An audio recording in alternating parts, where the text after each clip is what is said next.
देख रहे हैं अब तक न्यूज चैनल। बच्चों का फ्यूचर सिर्फ किताबों से नहीं, एक ऐसे स्कूल से बनता है जो उनके हर पहलू को निखारे। Angel Day English medium school में मिलता है best combination of academics, discipline और पर्सनालिटी डेवलपमेंट। यहाँ हर बच्चा पाता है एक सेफ और मॉडर्न एनवायरनमेंट जहाँ लर्निंग बनती है exciting journey. Admissions open 2025 to 2026। Visit Karim Naka near Khanka Masjid, Kusumba road, Malegaon, Nashik. Call 9764038212 या 9028394657। नाजरीन, इस्तकबाल है आप सभी का अब तक न्यूज़ इंडिया पर। मैं जाबिर शाह।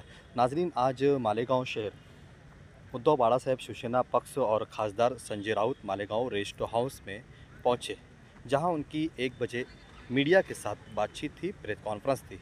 प्रेस कॉन्फ्रेंस हुई। प्रेस कॉन्फ्रेंस में उन्होंने मालेगांव शहर पर SIT, क्रेट सोमिया और मालेगांव शहर जन्म दाखिला मामले पर झेल रहे मालेगांव शहर की मुसीबतों पर किए गए सवालात पे जवाब दिए। उन्होंने कहा कि हम मालेगांव शहर ही नहीं, पूरे महाराष्ट्र में अगर हमारी सत्ता आई होती तो हम इसमें बदलाव लाते, लेकिन हमारी सत्ता नहीं आई है, लेकिन फिर भी हम मालेगांव शहर की जनता के साथ खड़े हुए हैं। उन्होंने क्रेट सोमैया के नाम के सवाल के साथ उन्होंने कहा कि क्रेट सोमैया मालेगांव शहर को ही नहीं बल्कि पूरे महाराष्ट्र को बदनाम कर रहा है। क्रेट सोमैया के मुतालिक उन्होंने कई बातें की, SIT पर किए गए सवालात के जवाब दिए।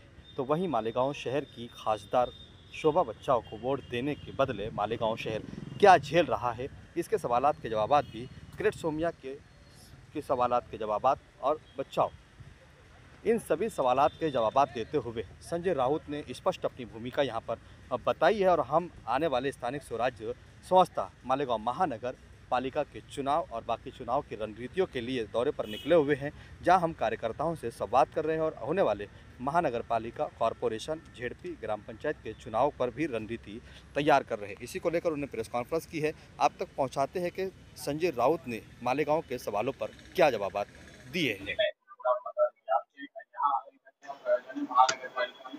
मालेगांव शहर के हिसाब से क्या रणनीति रहेगी? बात ऐसी है कि महाराष्ट्र में 27 महानगर पालिका का चुनाव होने जा रहा है सुप्रीम कोर्ट के आदेश से। 3 साल से ज्यादा समय बीत चुका है।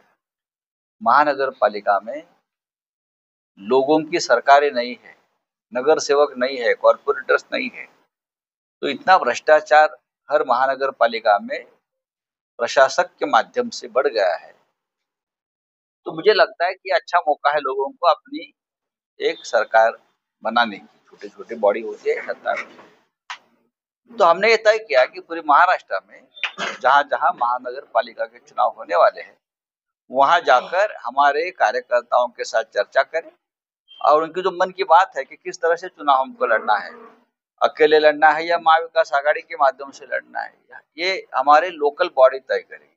जैसे मालेगांव में हम आए हैं तो अद्वैय हेरी जी है, हमारे पवन ठाकरे जी है, जो यहाँ का काम पार्टी का पूरा देखते हैं, तो हमारे उनसे बातचीत है। अभी हम शाम को हमारे जो प्रमुख कार्यकर्ता है उनके साथ हमारी चर्चा करेंगे और उसके बाद हम निर्णय जरूर ले लेंगे।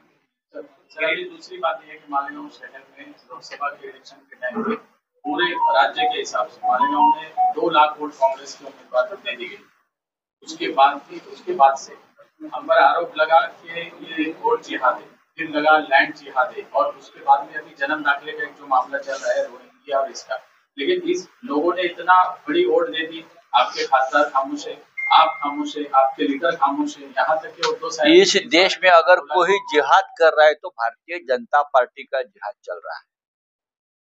अब ये नया जिहाद बनाया है। मैं भारतीय जनता पार्टी से एक सवाल करना चाहता हूं, भाई आपने पाकिस्तान के खिलाफ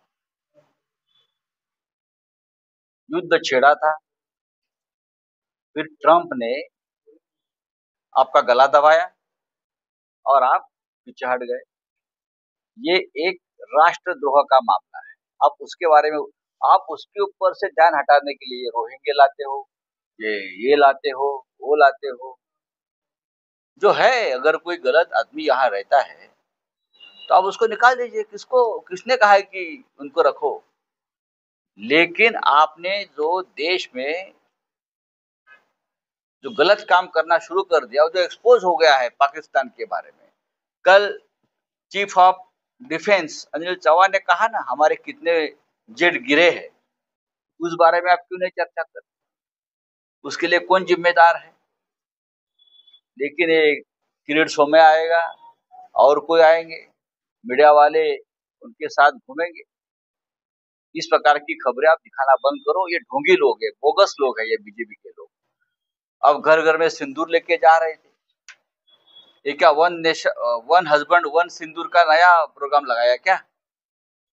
सिंदूर अपना हस्बैंड देता है अपने पत्नी को, कोई बाहर का व्यक्ति घर में जाकर किसी दूसरे औरत को सिंदूर नहीं देता है। हाँ, तो ये कौन सा जिहाद है आपका? जैसे आपने वन नेशन वन इलेक्शन लाया, वैसे अब बीजेपी ने क्या one husband one nation one husband, कौन किसका हस्बैंड?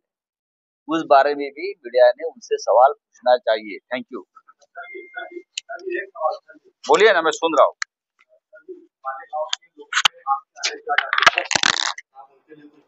क्या बोलना चाहिए? मालेगांव शहर महाविकास आघाड़ी को वोट देकर बहुत ज्यादा परेशानी झेल रहा है, लेकिन आपकी तरफ से आपकी पार्टी के सर का वही सवाल था कि खासदार मैडम भी कुछ नहीं कहती है। बात ऐसी है बेटा, बात ऐसी है कि लोकसभा में जरूर मालेगांव के लोगों ने हमको वोट किया है, बच्चाऊ जी को, मैडम बच्चाऊ। तो उसके बाद विधानसभा में जो निर्णय यही लोगों ने दिया है वो अप टू द मार्क नहीं है। अगर यहाँ की सरकार और यहाँ की सत्ता भी हमारे हाथ में आ जाती तो आज हम सब लोग, सिर्फ मालेगांव के लोग नहीं, पूरी राज्य की जनता जो दुख झेल रही है, जो यातनाएं झेल रही है, वो जरूर उसमें फर्क पड़ता। लेकिन हम मालेगांव की जनता के साथ हैं। जो भी उनके प्रश्न है मेरे जैसा आदमी जरूर उठाते रहे। बार बार मालेगांव आते हैं, बकवास आदमी बदनाम करते हैं। मालेगांव वो पूरे महाराष्ट्र को बदनाम कर रहे हैं, मालेगांव को नहीं। ये गंदगी है, ये गंदगी खत्म होनी चाहिए जल्दी से जल्दी। किरीट सोमैया एक ऐसा गटार है, एक गंदगी है, सबको मालूम है। उनको ज्यादा महत्व मत देना। पूरे भ्रष्टाचारियों के खिलाफ लड़ रहे थे, अब सब भ्रष्टाचारी देवेंद्र फडणवीस के सरकार में बैठे।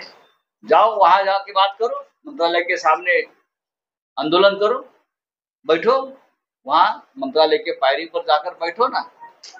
सर आप भुजबल हो, प्रताप सरनाइक हो, और अजित पवार है, अशोक चौहान जी है, हसन मुशर्रफ है, सभी के खिलाफ यही किरीट सोमैया लगे रहो मुन्ना भाई ना भ्रष्टाचार के खिलाफ।